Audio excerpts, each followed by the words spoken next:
All right, we're live. Day 285. Let's see if I can connect to my AirPods really quick. Here we go. We're in business. Now that the mic is a little bit better, we'll be looking at a subject to deal. A subject to deal is a deal where you're buying a property, but you're taking over the payments for the underlying loan. Now, why might a seller do that?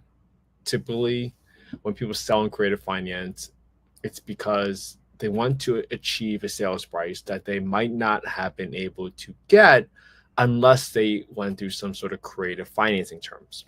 Namely, in this scenario, you're able to get a loan with the interest rate at 5.25%. So that will make the monthly payment a little bit more affordable, hence why there's more value in the underlying mortgage, right? Because if you were to go out to the market right now, you're probably looking at minimum 6 for investment properties. You're probably looking at 7s, high 7s, maybe even 8 sometimes, depending on your credit score, etc. So tons of different areas where your loan is going to be less attractive if you were to get it out on the open market. So that's okay. Now we're going to look at this deal right here. The address is 11619 Catch Fly, San Antonio, Texas 78245. Purchase price $390,000. Interest rate 5.25%. Monthly payment $3,039. I'm gonna plug in these numbers shortly just so all you guys understand how to plug in these details. It's a 3-bed, 2.5 bath, 2814 square feet. This tells me right away with 2,800 square feet, there's probably room to add extra bedroom. I mean, as a 3-bedroom, that seems a little light for bedroom count. We have that much square footage. Built in 2007. There's an HOA. All right, here's your entry fee breakdown, 7198 to the seller. Let's write these details down. All right, so this is the spreadsheet I use to analyze every single deal. I'm going to go ahead and put in these details in right now. All right, just so you guys can deal with me. And notice, I have not even looked at the property photos yet, right? Because sometimes you don't even need to look at it if you understand how to underwrite. But obviously, the renovation is a big part. But sometimes the goal that we're trying to achieve right now is simply understanding whether or not this deal is worth our time investigating further. So let's put in these numbers: 7198 for the cash to seller, 3324 for arrears, $10,000 for the assignment. I got my own closing costs of 2.5% right here. The total PITI is $3,039 if you include HOA. So we're going to use $3,039. Our mortgage information, 369,478. Okay, 369,478. 369,478. 5.25% interest rate. This matures 5/31/2052. So I'm gonna put it as originally start date is 5/31/22 because that's 30 years before. No balloon. Okay, now that I got these details in here. My total PITI is $3,039. So I'm going to back into my total amount of, 1 second. There we go.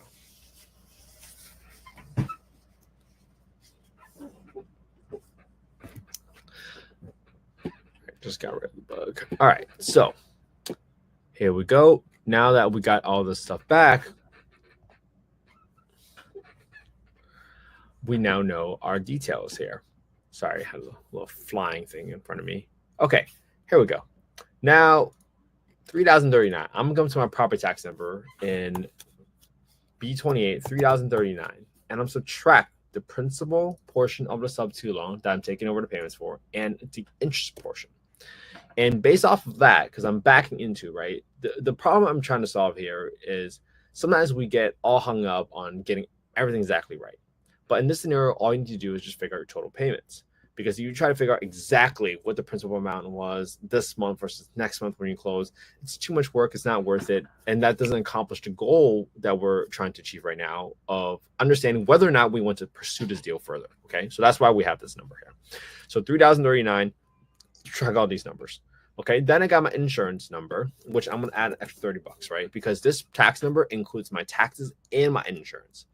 Because your total PITI, after you subtract the PI, you only have the TI left, which is tax and insurance. So that's $998. And typically when you convert a property from a residence property to an investment property, typically you see the insurance numbers go up. So that's why I'm adding a little bit of extra money right here. Okay. Now, $390,000. I need to get my rents now. Okay. So to get my rents, I need to Google HUD FMR, HUD FMR. FMR stands for fair market rents. I'm clicking on the first link right here. Now, for this property, let's see what county it is in. I'm pretty sure it's in Brevard, but I'm just going to double check right here. County, Bexar County. So in Bexar County, I'm going to click on look up FY 2024. I'm going to go to Texas. I'm going to go on Bexar County. And now I'm going to get by bedroom count, by zip code, what my maximum rent is. And this is 78245. 78245. And you're going to see that the rent ceiling here for a 3-bed, okay, right here, your rent ceiling for a 3-bed is $1980, and your 4-bed is $2360. $1980 versus $2360. $1980 versus $2360. 78245. I'm just going to write down all these numbers right here because my partners already know how to analyze deals. So this is going to be a good data point for them to understand where my analysis is coming from. Now that I got my rent ceiling, I need to go get my market rents for the property. So in order to do this, I go to affordablehousing.com. Exactly, Beardsman, non-homestead. Then I'm going to go to the market rent estimator. I'm going to plug in the address right here, 11619 Catch Fly. Oops. And I'm plugging my bedroom count, a 3-bedroom, and I'm going to get the details right here. The most important number I care about right here is this number right here. It says that for 25 units within a 0.55 mile radius, the average rent is $1757. $1757 for 0.55 mile radius. Okay, 1770. And when I compare that to the rent ceiling, it's lower than the 1980. Okay, 1769. So I can only use the lower of the two. 1757 is my rent. 1757. Okay. Now, why is that? I want to show you a brief test. It's called the rent reasonableness test. Get the rents for 4-bed while I'm waiting. And the rent reasonableness test comes from the HCV program guidebook. HCV stands for Housing Choice Voucher. And Housing Choice Voucher is what they rebranded the Section 8 voucher program to, the new nomenclature, because of the negative connotation that used to be associated with Section 8. So now they call it HCV, Housing Choice Voucher. In Section 2.2, there's the thing where it calls rent reasonableness. This is the rent reasonableness test we're talking about. And it says that in conducting rent reasonableness, the PHA, which stands for Public Housing Authority, that administers the program, must determine whether the rent to the owner is a reasonable rent in comparison to rent for other comparable unassisted units. This simply means that you can't charge more rent for this unit simply because you are renting it out to a voucher holder, right? For obvious reasons. Now, obviously, the size, unit type might matter. If it's an apartment versus a single family home, that might differ. But once I go to even a 4-bedroom, you can see that the rent ceiling goes up to 2038. So I'm just going to write this one down, 2038 as well. So now that I got my rent that just popped up for 25 units within a 0.67 mile radius, that's a good number to have because I need to figure out how far off am I from cash flowing, and is it even worth a while for me to explore this path? All right. So now that I got these details in there, I'm going to use 1757 as my rent. All right, I got all my numbers in there. I got 10% for maintenance, so I'm setting aside 10% every single month for my rents. I got $0 for HOA because I already included the HOA money into that $3,039 number in B28 that I subtracted from. Then I got 10% for my property management. I got 5% for my vacancy. So 10% for maintenance is probably the most important number because you got to realize that this money doesn't belong to you. A lot of times, folks will just disclose a deal where they say, hey, this is the total PITI, this is your rent, and if there's any delta or difference, then that's how much you're making. That's not true because we all know a roof needs to get replaced after 10, 12, 15, 20 years. Maybe you get lucky, 25. We all know the HVAC is going to get replaced. The air conditioner is going to break down eventually. We all know the water heater is going to break down eventually. So you have to put in all these items in place so that you can work this out. If you don't, then you're putting yourself in a very bad position because you're going to be thinking you made an extra $175 a month for 100 months. But then 100 months later, all of a sudden you get a bill to replace your roof for 17 grand. Now all of a sudden you realize that you made no money.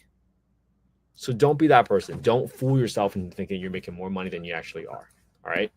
So now that we got these details in there, so what's my scenario? So as a 3-bedroom, if I rent this out for $1,757, which is the lower of the two, right, because of the rent reasonableness test, I would be cash flowing negative $1,751 on this money. So I'm losing $1,700 every single month by keeping this property, as assuming I'm renting out for Section 8 long-term rentals. So that to me is a screaming non-deal because of my exit strategy, which is specifically using long-term rentals for affordable housing Section 8 specifically. Now, could this be a deal for you if you love living in San Antonio and you just wanted to get a better deal because you want to live in the area because it's better schools? Yeah, absolutely. Again, this is not investment advice. I'm not soliciting any investments on this call, right? I'm not even gone into the rehab part of it. And why?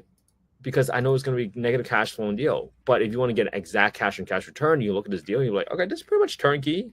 I mean, I don't need to do any work. I mean, you could just put aside like $1,500 for the roof just in case there's any patching that needs to get done, right? You can delete everything else, $1,500 for the roof, $500 for landscaping while you get it ready. But then you can zero out everything else because this property looks pretty much turnkey. And from that perspective, you only have a rehab of $2,400. That's still a negative $56,000, negative 56% return on your capital. So that's not a deal. So my goal today is for you all to copy my homework. All right. This wasn't even worth expanding to a 4-bedroom because I'm so far off from cash flowing. I'm negative $1,700.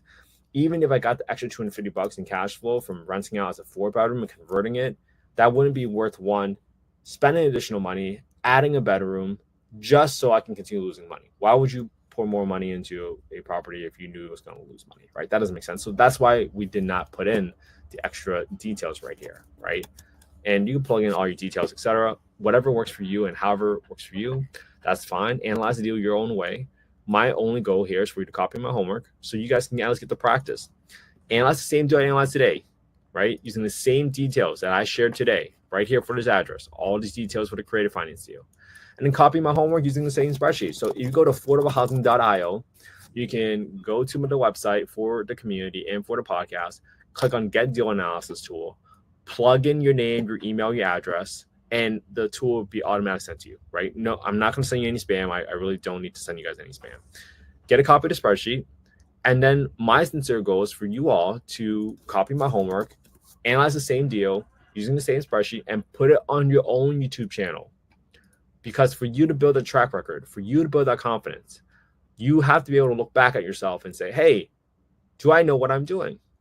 And the only way I developed confidence that I knew what I was doing was from looking back at my record and saying, hey, I probably know what I'm doing.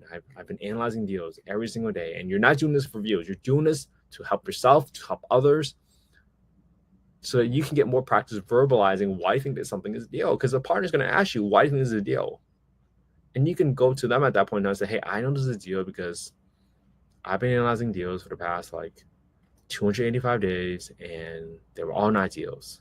But this one came across the table and slapped him across the face, and I knew it was a deal because I've been doing this every single day. So that's my goal. Your goal is not to get 1 million views. Shoot, there's some videos I have only like 5 views. Who cares?